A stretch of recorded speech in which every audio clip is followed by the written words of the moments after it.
look into report myself, and maybe we'll discuss it in a separate program. I want to move on to next topic about the Islamic Cooperation Organization meeting. I think that was an important meeting in Kazakhstan with 80 state leaders or states were represented. And what is there to highlight, for instance? Is there anything that we need to know about that? First of all, Islamic Cooperation Organization has 54 members, having their 80 representation from 80 countries is a huge success. The conference, the summit was hosted by Kazakhstan, and it was the very first summit on science and technology. And I think it was a late but still very needed summit in our part of the world, in the Muslim world. And the summit underlined the importance of scientific development, technological developments, and innovation and research and development investments in Muslim countries.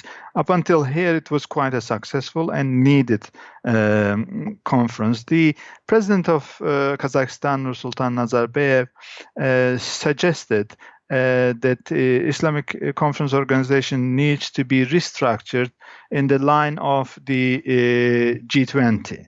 That's a good motion. It looks like to turn something into.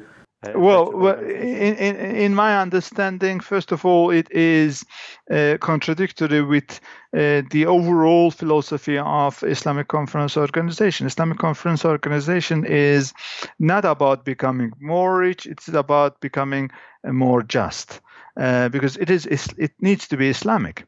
So it's not about how we can become richer, it's about how we share the wealth more equally. Equal distribution of wealth is a major issue in the Muslim world, and it should have been dealing with like this.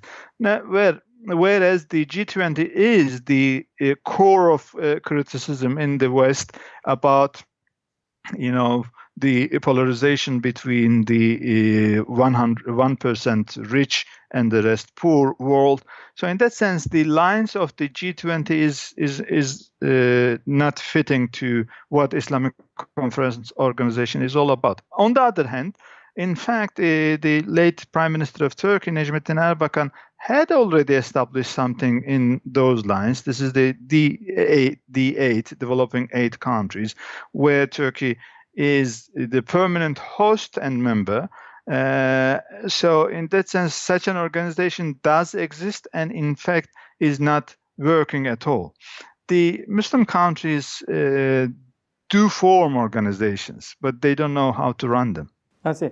So what about, for instance, Erdogan attended the conference